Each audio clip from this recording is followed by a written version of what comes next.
All fingers were eager to point to Saddam and his unseen weapons of biological warfare, but after thinking it over, Jasmine's question was, how come Wolf Blitzer or Tom Brokaw or the countless cameramen and soundmen don't seem affected?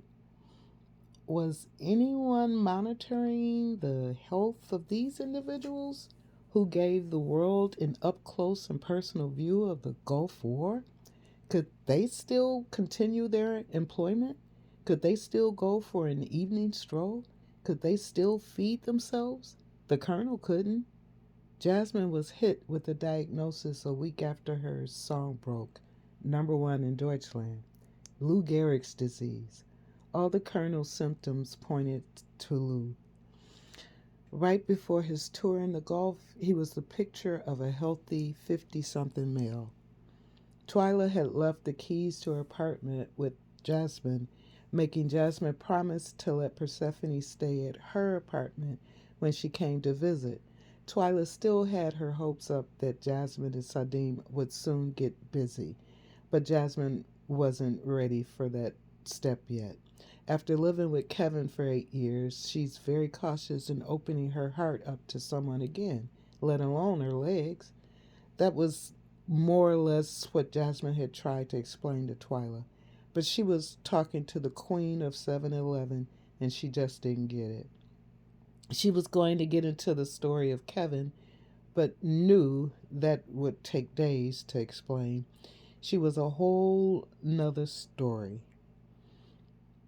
Just as Jasmine was about to pick up the phone to call home to America and check with Persephone on the date for her to fly in, the phone rang.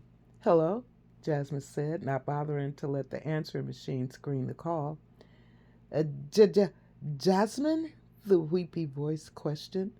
This is Jasmine. Who is this, please?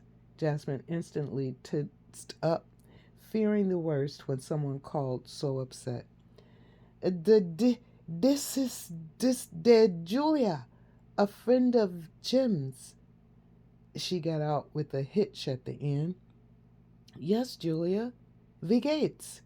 Jasmine replied, remembering Julia very well from the time she would wait for Jim seated at his side for hours in the control room at the studio in Frankfurt. I am good, but Jim is not. He is tot. He is dead. Julia started crying again. Dead? Jim?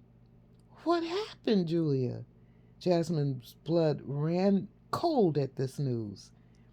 He want to take the underground to the Bahnhof, and the people say a man push him on the track. Julia said, probably for the 100th time, even though she was now saying it in English. What? Oh, no, Jasmine wailed, now upset and confused. Did they get the man? When did this happen? Oh, no, Julia. Jasmine found herself suddenly reeling with the combination of emotions. Who in God's name? I call you when the police say Jim was coming by you in München. Then this happened. They say he make a reserve with the Bahnhof office for München, and his book at work say your name and München on the day he did. He told, Julia said. Did this happen? Like maybe 3 weeks ago? Jasmine asked, trying to remember the date, but it escaped her. Yeah, January 11th, 11, Samstag, Saturday. Julia tried to help Jasmine remember. Julia, Jim did call earlier that day and said he had to meet with me. Oh, now I feel so guilty. Like if he hadn't wanted to see me, he wouldn't have been there to be pushed. God, Jasmine confessed. Varum, you do nothing. You don't know these.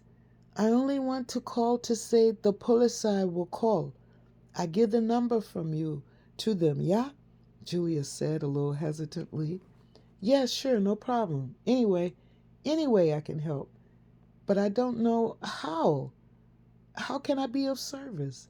I didn't get to speak with Jim for a brief moment, but whatever I can remember, I'll let them know, Jasmine said, more or less to herself. Do may have be danger now, Julia said. Danger? Me? Why? Jasmine asked defensively. Yeah, the police I say they think Marcus do this, Julia said. Well, the police should be contacting me soon, and I don't believe Marcus even knows where I live now, so I should be safe. But thank you, Julia, for the tip about the police, okay? And if there is anything I could do for you, you let me know.